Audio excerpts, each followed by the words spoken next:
You can start talking now. Okay. Wow, I'm allowed to start talking. Oh gosh.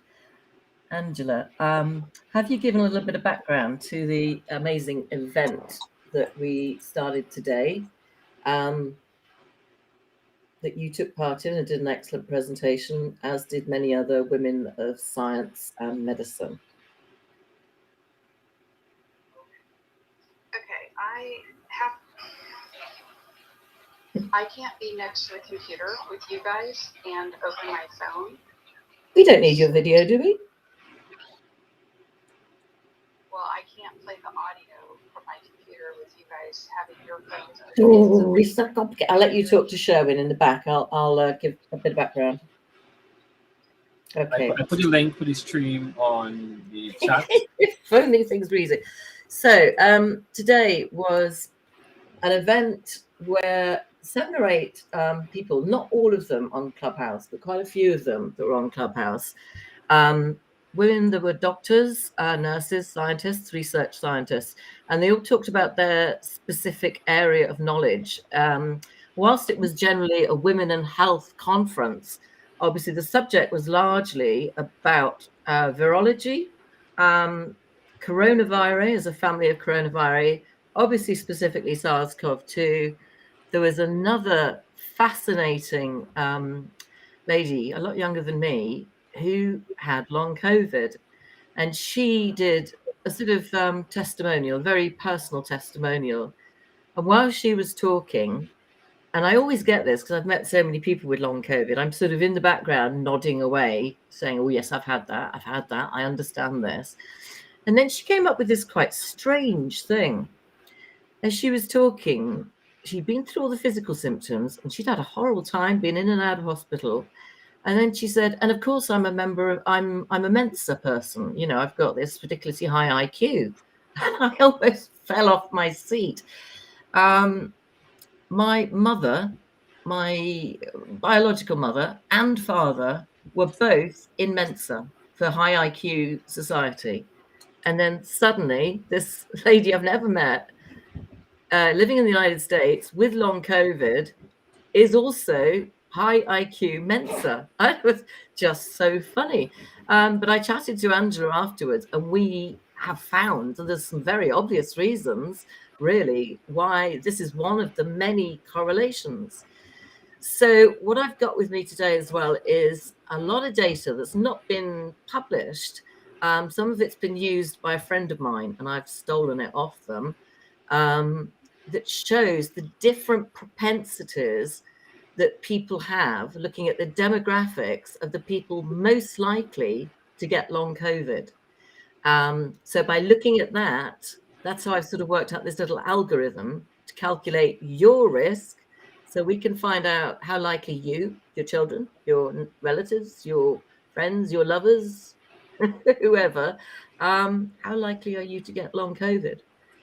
Because in all seriousness, the fatality rate of Delta, which we dealt with Delta for, at least the last 6 months, to about 99% of all contagion. And we know that it's less than 1% chance, really, in most places, certainly G7 countries, of going on to develop a serious illness or hospitalizations, less than 1%. And you'll see how the media have switched focus. They're talking about case numbers. So all this emergency in Europe is 3,000% increase in case numbers. Does that matter? Is that relevant? If only 0.8% are going to have anything other than a sniffle to worry about. I don't know, maybe we'll come on to that. But you have a much bigger percentage of getting long COVID. And that, as I will explain, is pretty serious. So that's what we're going to come on to. Now, if Sherwin is ready, I'm just going to start off by playing you a really emotional little video. New Year's Eve, just gone, the year before. Obviously, I'd been in lockdown on my own. I'd come out of a 9-year relationship with a very narcissistic ex-military guy who had his own problems with PTSD. So I was alone. I'd lost all my friends, my cohorts. that I'd had when I'd been married. I'd become quite ill. And so I got to New Year and literally I was lucky to be alive. Sherwin, you can take it away from here. Mr. 2021 treating us better, boy.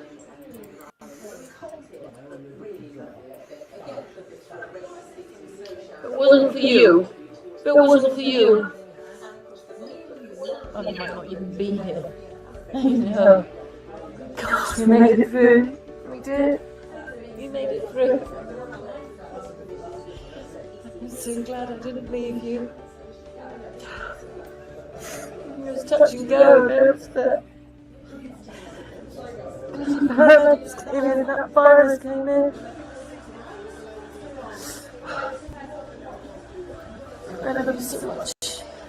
I love you so much. Yeah, get my tears and wear my tears away.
That's the end of the video there.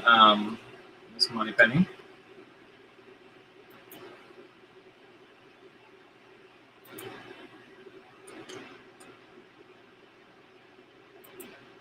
Miss Moneypenny, are you there?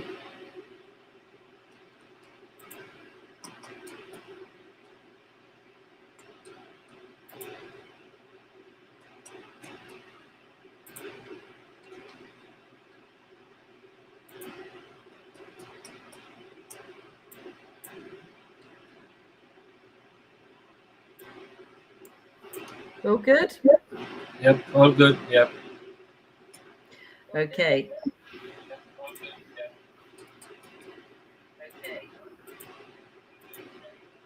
I assume I'm going to be using the Clubhouse audio. Now, we've got a presentation, which I just need a pause on.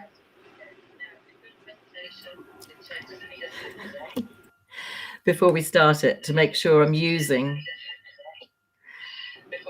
Which audio am I meant to be using? Can anybody hear me?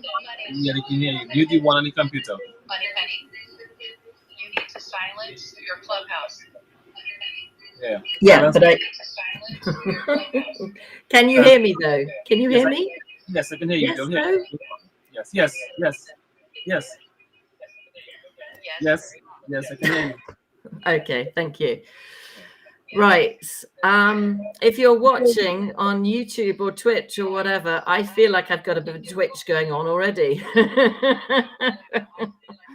Oh, I bought this special stuff to cover grey hair up. I wish I had it on.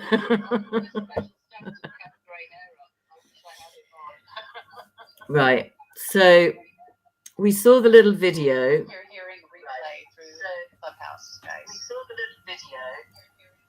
And Come off. obviously that was Yeah, drop 12 months on from when I first got COVID, which nobody knew was COVID at the time. I'm hoping you can hear this because I'm hoping I don't have to do it again. I would like to just walk you through a few things that happened, how my life changed quite dramatically and quite significantly, health-wise, mental health-wise and body health-wise, how I lost my support network. So, you know, I came out of a 9-year relationship. So I pretty much, well, I lost all my friends because I lost my partner that I'd spent time with in the same social area. But then I lost my father and my brother, my only 2 living relatives. But I don't mean lost as in they passed away. I mean lost as they didn't believe me and they didn't stand by me. And my father refused to have a blood test at the stage they were looking at blood cancer. And I asked him, Dad, please, it's just one blood test and it might save my life. And he said no. And I haven't spoken to him since. He lives about an hour and a half up the road. He's in his mid-80s. He's a stubborn Scottish man, an academic, but he's very narcissistic, wound up in himself. My brother, who is a very, very successful music guru in the City of London, equally said to me, "You're not my sister.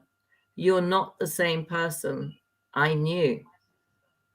And at first I was really hurt by that. But I looked at stuff that he'd written to me and thought about what he'd said. And when I went back to him, I said, "You're absolutely right. I'm not the same person." Because I hadn't got much memory. I couldn't even remember the names of my dogs, my best friends, simple things. I'd lost part of my eyesight. I wasn't hearing properly. I was having nosebleeds, infections, and I never knew one day to another whether I wanted to live. I just didn't know. And that's not unusual. It's not unusual at all. And as I said earlier in another room, you almost feel parasitically like something's inside you. We'll go on to that. Right, I can see some slides, Sherwin. But I can also see that you haven't got it on the presentation thing, because I can always see the slides on the left, which we don't want to see. Please, if you can get rid of them, because otherwise people can see the slides coming. I just want them to see. So if you go to the bottom of the PowerPoint, please, there's a little button that says slideshow. No, if you hover over it, no, bottom right. No, I had to convert it to PDF. Yeah. This one. It's a PDF. Okay. Yeah, so you have to work it like this for now. Are we going to do it? Is it coming? No, you have to do it as a PDF. I have a PDF output right now. So, yes. Okay. For that. I don't know whether people can hear me. I've got no way of knowing. This is ridiculous. They can hear you, don't worry. So go ahead and start. Right. Are you happy? Can you hear me, Sherwin? Yes, I can hear you. Yes, I can hear you. Sherwin, these slides are so small on my screen, I can't even see them. I can hear you. You're good. You're good. Right. Okay, we're there. Right. Now, the thing is, if you are listening in on Clubhouse, it doesn't matter because you can't even see me. But if you would like to, I'm hoping, we have a link to Twitch at the top of the page. I thought Twitch was for like 8-year-olds with PlayStations. Anyway, Twitch or YouTube, whichever you prefer. If you want to see me stressing out with grey hair. Oh, where's my wine? I'm not meant to drink wine. Right. So basically, I wanted to start talking to you about the long-term COVID symptoms that were not recognized, and many doctors don't even recognize now. So this is the start of my journey, and we're going back to, well, we're going to go back to early mid 2019. So this is a little summary of me, which was written for a different presentation. So I was formerly fit. I was active, and I've always been a complete speed freak. So I had a motorbike and a nice car, and I loved go-karting. I loved long walks with my dog, and I was quite bendy. I used to be a professional dancer, so I could do all these bendy dancing things and let loose on a dance floor on holiday and not even think twice about getting out of breath or not being able to bend my leg or my arm. And certainly I wasn't in no pain at all. And I was quite happy because I just got rid of my ex. But you can see I had a suspected COVID-19 infection on Christmas Day. Yes, that was my present on Christmas Day. So I tell you what happened briefly. On Christmas Day in St. Lucia, where I'd gone to have a sort of break away from everything and start a new life after my divorce, I, on Christmas Day, couldn't taste my food on Christmas Day. And I was with a couple of girlfriends that I knew, and they were joking. I went off looking for ketchup and mayonnaise and salt and spices, and I thought nothing of it because we hadn't even heard of COVID, don't forget, in December. So I just didn't even think of it. I didn't feel ill. I felt fine, but I couldn't taste. And I didn't even check my smell, but I'm pretty sure I would have lost both. And by the 26th, I was feeling lethargic, a bit fatigued. And when I looked in the mirror, I could see I looked physically drawn and I hadn't got any appetite. I hadn't eaten much. I looked like I'd lost weight, even within a couple of days. And on the 27th, bang, I just dropped with this horrid temperature, the sore throat, the swollen larynx that I've still got, panicking because I couldn't breathe. I thought it was the air conditioning. I felt very wheezy. My eye, I'd got a pink eye infection. It started to swell up. I thought it was a gum infection, but actually I'd got a salivary gland infection on one side of my face, a bit like a Bell's palsy, where one side of my face was all inflamed. And I had a bladder infection, a urinary tract infection, a liver infection, a lung infection. Basically, within 3 days, my immune system had just gone. It left me behind. And I had no idea why. And I was just staying in a dark room. I couldn't tolerate light. And my holiday was 5 days in a dark room, sweating profusely. No appetite, didn't want to drink, didn't want to eat, couldn't even get up to the bathroom. I was so tired, literally would crawl and then sort of fake it to get back on a plane to get home again and think, what on earth is this? So that was all quite shocking. It wasn't easy. And I had a lot of blood tests. They tested me for SARS, MERS, Zika, malaria, chikungunya. They tested me for everything because when I got back, they just didn't think it was swine flu, but they had no idea what it was. And in this load of blood tests came back a positive for yellow fever. And it wasn't till 3 or 4 days ago that I actually sussed with Angela, who's absolutely brilliant, where my yellow fever came from. Because I'd never been vaccinated, but I'd been to the Caribbean about 30 times and I'd been very ill.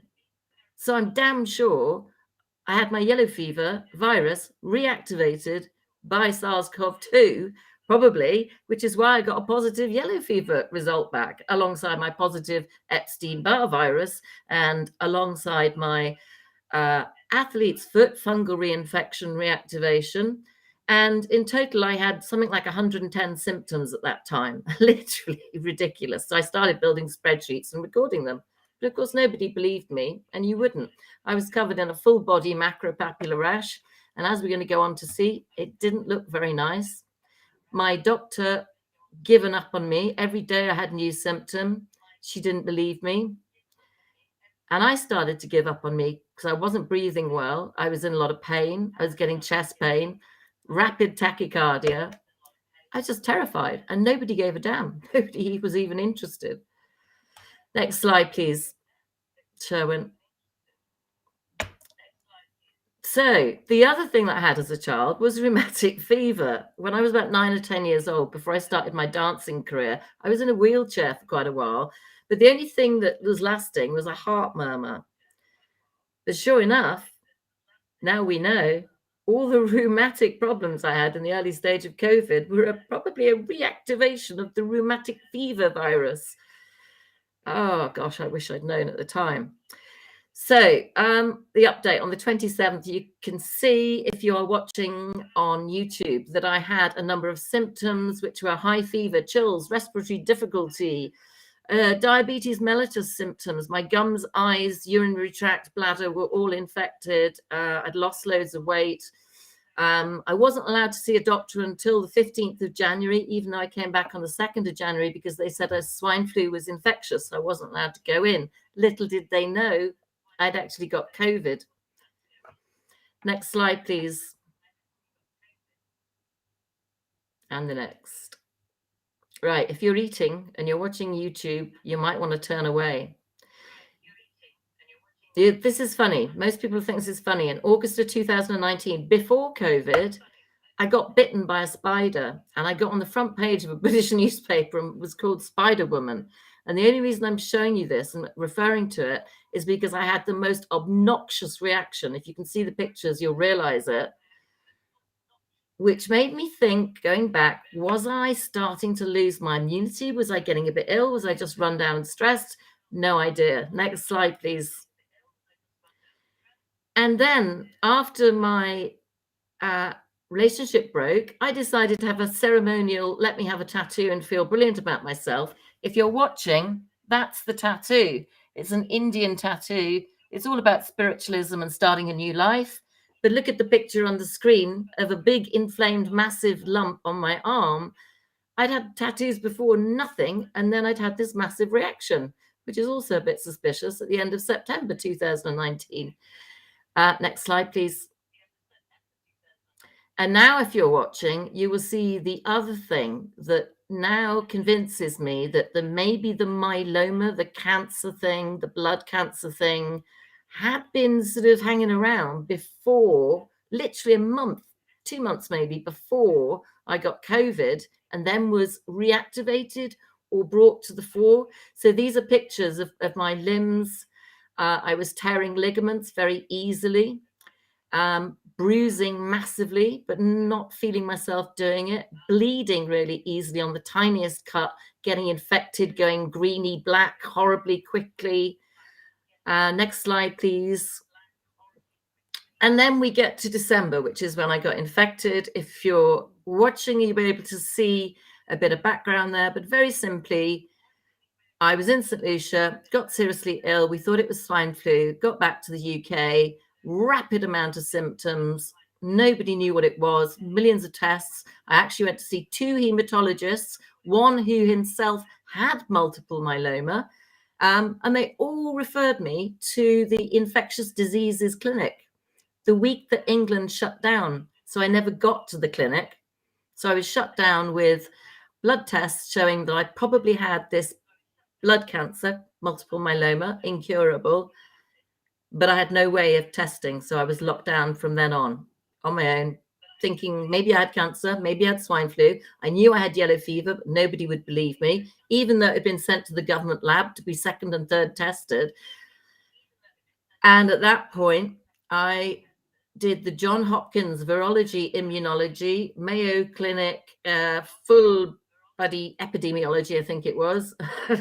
Every moment I was awake, I started studying. And I realized Epstein-Barr was oncogenic, one of 17 oncogenic viruses. that when reactivated was going to cause a lot of horrible symptoms. Nobody believed me, but I documented it all, and I've got it now and gone back and went, ha ha. I also made the link between COVID and the immune system. I started to record all my symptoms very diligently in a big spreadsheet, but then I had to stop because I couldn't move my hands. My hands were in special arthritic gloves. My brain went seriously brain foggy is a mild way of saying it, but it hurt my head the whole time. It was like a boiling hot migraine, which I'd never had a migraine. My eyesight was very difficult, and I was crying all the time for no apparent reason and bleeding. And I actually started going back to my journalism days and doing interviews for the BBC, LBC, several news and media networks who all wanted me to talk about COVID. And of course, I had no idea that it was actually COVID I got. I was talking about it in a third person at that point.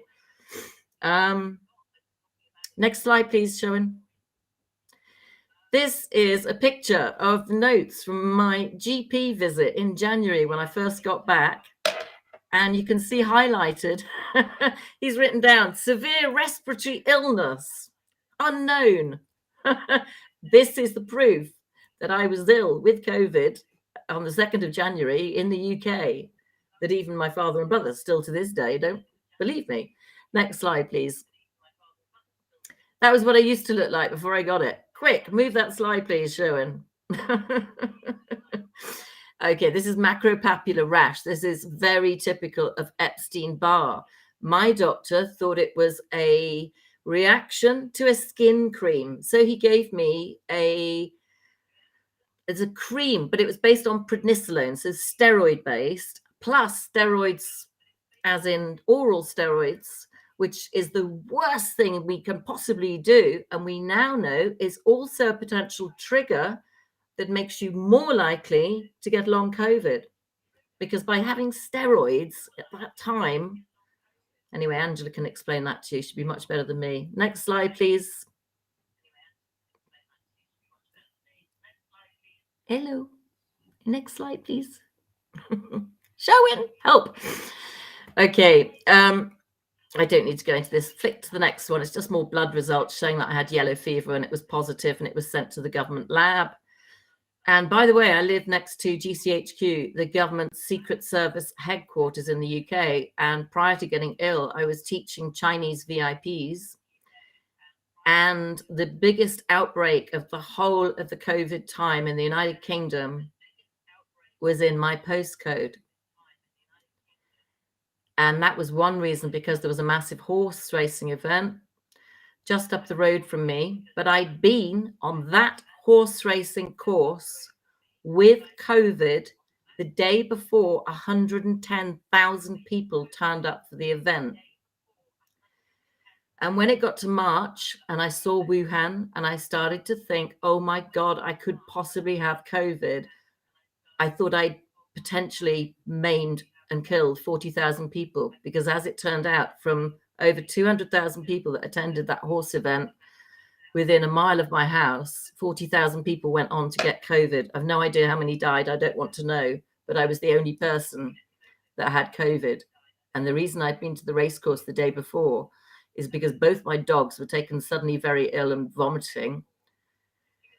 And it was based on the racecourse. So to this day, I still don't. I never want to know, but I blamed myself and did everything I could to try and hurt myself physically, mentally, because I just thought I'd killed people.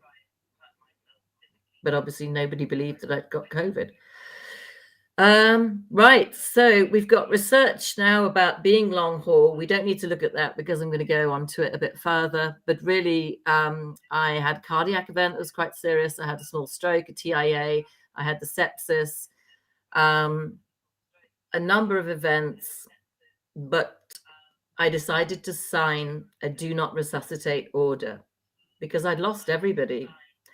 I didn't have any children. I couldn't have children because of something happened in my early childhood. And I didn't want to take the resources from the National Health Service when it was big COVID all the way through 2020. So I didn't want an ambulance or a paramedic spending time on me when there were families with children that needed it. So I didn't want to be resuscitated again. I wanted to go naturally. I don't need to talk about my beliefs now, but I had a very dramatic near-death experience. And like many people, the only thing I could do, because my physical disablement, was to try and help. So that's when I was part of setting up this massive support group, which I still work for completely voluntarily. We don't get paid anything. And that's one of the main reasons, the main reason, really, I came on Clubhouse and on social apps, because I have just spent every time I can speaking to other people who are worried about long COVID. And literally, the one thing it does impress me is I've saved lives, which makes me very proud. And I'm going to stop there because I'm going to cry a bit. So I'm going to let Angela talk for a little bit and see if anybody's got questions at this stage.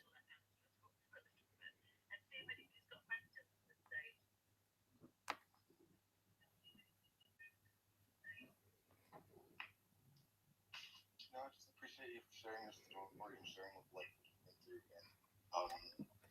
and just sharing the information, and just not just this room, just others. Yeah, well done with that.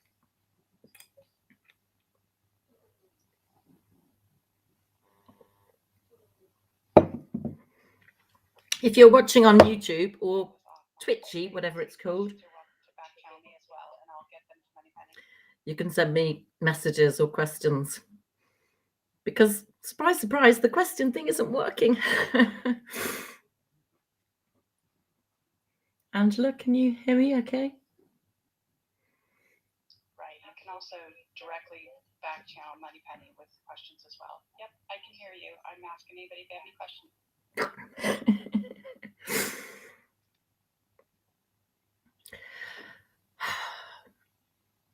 If you could see in this room how many files I've got of results. Yeah. Later So, on, I made a discovery. That's a new book. Yeah, you need to send me that to the channel so I can get a copy of that.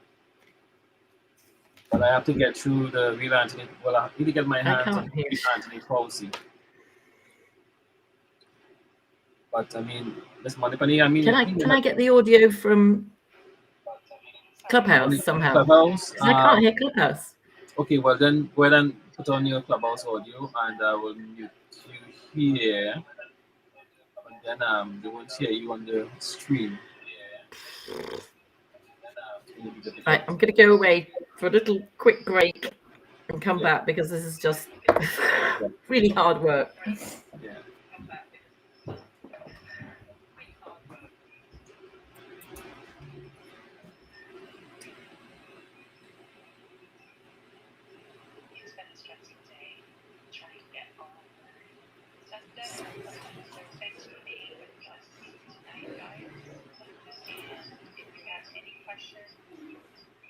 Don't hesitate to send them over. Otherwise, we may call it a wrap and bring Moneypenny back to Clubhouse.